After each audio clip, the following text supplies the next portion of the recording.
तो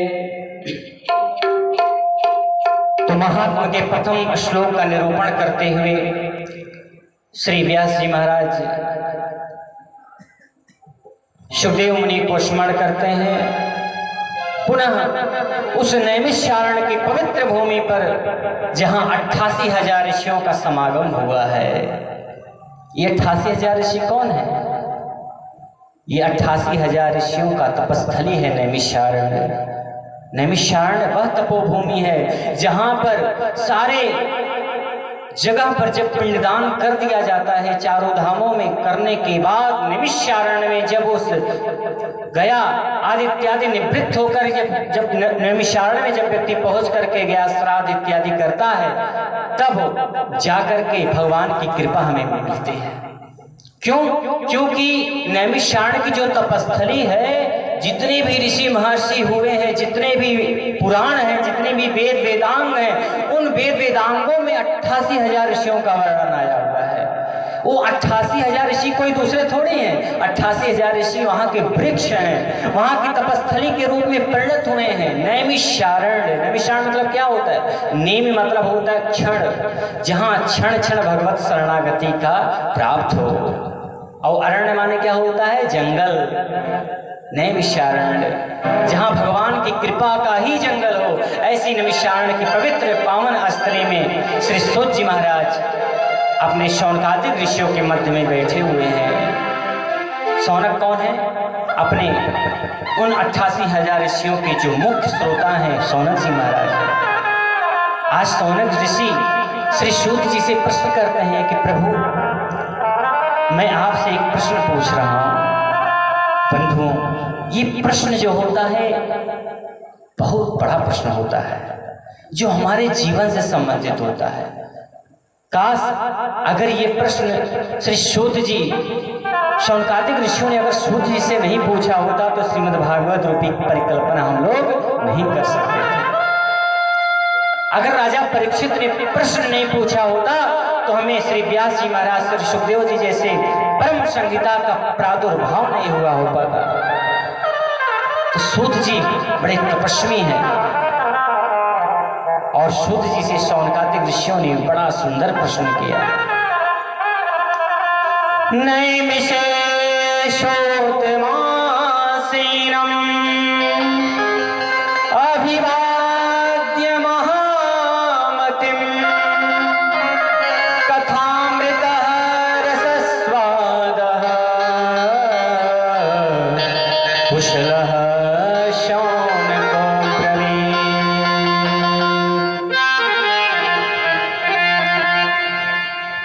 88,000 ऋषियों के मध्य शौनक जी प्रधान श्रोता बनकर के सबके मध्य प्रतिनिधित्व कर रहे हैं। जिस प्रकार से आज राजा परीक्षित के रूप में हमारे परम प्रिय यजमान आदरणीय महंत मिश्र जी सन्मुख बैठे हुए हैं, मानो प्रश्न कर रहे हैं, हमसे प्रश्न कर रहे हैं। जिस प्रकार से शौनक ऋषियों ने सूत जी से प्रश्न किया था, आज ये हमसे प्रश्न कर रहे हैं कि इस जीवन का स्वरूप क्या हो। क्या प्रश्न किया? और विशेष रूप से मैं बात कहना चाहूंगा, सूत जी कैसे हैं? आयु में वृद्ध हैं, बहुत उम्र भी उनका बहुत ज्यादा नहीं है, शायद हमसे कुछ बड़े रहे होंगे। अग्नि पुराण में, मत्स्य पुराण में उनका वर्णन आता है कि 23 वर्ष के हैं श्री सूत जी महाराज। 23 वर्ष के श्री सूत जी महाराज बैठे हुए हैं और प्रधान श्रोता बनकर के बैठे हुए हैं। कौन? शौनक जी महाराज। शौनक जी बैठे हुए हैं और वो इतनी बड़ी श्रोता हैं, इतनी बड़ी सुरसिक, स्वयं कथावाचक हैं, स्वयं कथा कहते हैं। आप लोग जो सत्यनारायण कथा सुनते हैं और शौनक जी नहीं तो सुना है उसको। प्रधान श्रोता के बल के रूप में बैठे हुए हैं, लेकिन उनके अंदर कोई घमंड नहीं है। क्यों?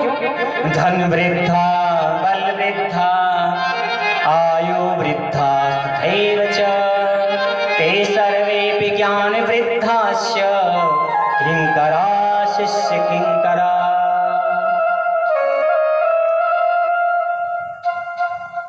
देखिए, लिखा कि धन में वृद्ध हो जाना, बहुत लोग धन में बहुत बड़े आदमी होते हैं, कहते भैया बड़े बुजुर्ग आदमी हैं, हमारे गांव के बड़े सम्मानित व्यक्ति हैं, धन वृद्धा, आयु वृद्धा, जो आयु में भी बहुत बड़े होते हैं। कुछ लोग ऐसे होते हैं कि भैया आयु में बहुत बड़े हैं, आयु में भी बड़े हैं, धन में भी बड़े हैं, विद्या में भी बड़े हैं, लेकिन कहा आयु वृद्धा तथैव च ते सर्वेपि ज्ञान वृद्धास्य किंकरा शिष्य किंकरा। सब कुछ बड़ा हो जाना बहुत बड़ी बात है, लेकिन ज्ञान में बड़ा हो जाना ये एक बात है। तो सूत जी महाराज ज्ञान में बड़े हुए हैं, तो ऐसे ज्ञान वृद्ध में सर्वश्रेष्ठ श्री सूत जी महाराज सौनक जी प्रश्न करते हैं। और मैं आप लोगों से कहूं कि आप लोग भी कभी संतों के पास जाइए ना, तो संतों के पास जाकर के कभी ये मत कहिए, व्यर्थ का चिंतन मत कहा करिए वहां जाकर के प्रभु हमारा बंगला बनेगा कि नहीं बनेगा, हमारी गाड़ी चलेगी कि नहीं चलेगी, हमारे घर में बहू के बेटा होगा कि नहीं बेटा होगा, मुझे संतान होगी कि नहीं होगी। ये सब प्रश्न नहीं करने चाहिए संतों के पास जाकर के। संत से सिर्फ एक प्रश्न करना चाहिए कि मुझे भगवान की प्राप्ति होगी कि नहीं होगी, मेरा गोविंद मुझसे प्रेम करेगा कि नहीं करेगा। अगर मेरा गोविंद मुझसे प्रेम कर लिया बंधुओं, तो फिर किसी प्रेम की करने की क्या जरूरत पड़ेगी। मेरा गोविंद अगर प्रसन्न हो जाए। तो सौनक जी सूत जी के पास प्रश्न जाकर के प्रश्न करते हैं। अज्ञान ध्वंत विध्वंस कोटि सूर्य समप्रभा शोताख्या ही कथा सारम मम कर्ण रसायनम।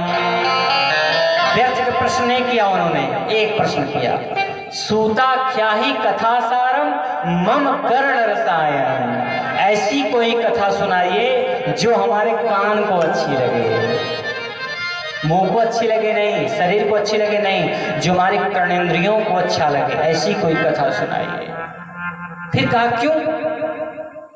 क्योंकि आप सूर्य कोटि हैं, आप करोड़ों सूर्यों के समान आपके अंदर तेजस्वीमान भरा हुआ है, आप दीप्यमान चमकते हुए सूर्य के समान तेजस्वी हैं, प्रभाकर हैं। आप जो कथाओं में सार हो, कथामृत रसस्वाद, मतलब जो सार हो। हमें बहुत बड़ी कथा मत सुनाइए, जो कथा का सार हो। क्यों? यह घोरे कलो प्रायो जीवस्यासुरतां गतः क्लेशाक्रान्तस्य तस्यैव शोधने किं परायणम्। क्योंकि इस घोर कलयुग में किसी के पास समय नहीं है। इस घोर कलयुग में सब अपने दुखी से दुखी हैं, आपके पास कहाँ आने का उनके पास समय है। आएंगे भी तो बस आकर के खाना पूर्ति करेंगे, आकर के देखेंगे बस मिश्रा जी हमको एक बार देख लें, बस एक बार हमको बस एक बार देख लें कि हाँ हम पहुंचे हुए थे, बस ये स्थिति बनी हुई है। किसी के पास समय नहीं है आज कि हम बहुत बड़ी कथा सुन सकें। पहले समय में आज 7 दिवसीय कथा होती, पहले समय में पूरा वर्ष की कथा चला करती थी। क्यों? क्योंकि पहले लोग सत्संग किया करते थे, लेकिन आज के समय में लोगों के पास समय ही नहीं रहा। क्यों? क्योंकि कलयुग का प्रभाव ज्यादा हो गया। ये घोरे कलौ प्रायो जीवस्यासुरतां गतः क्लेशाक्रान्तस्य तस्यैव शोधने किं परायणम्। शोधन करिए। शोधन माने क्या होता है? शोधन मतलब ये होता है शोध करिए, ऐसा कोई शोध, ऐसी कोई थीसिस निकालिए जो हमें इस संसार रूपी भवाटवी से पार करने का कोई हमें साधन बतलाइए। साधन, वो साधन हमें बतलाइए जो हम इस मृत्यु लोक से पार कर सकें। इस मृत्यु लोक क्या है? एक कलयुग से पार हो जाए, ऐसी कोई साधन बताइए। बड़ा विनम्र होकर के श्री सूत जी से निवेदन किया है। सूत जी महाराज गदगद हो गए। अरे वाह, ऐसे हमारे संत होने चाहिए, ऐसे शिष्य होने चाहिए कि जो भगवान की प्राप्ति कराने वाला प्रश्न पूछे।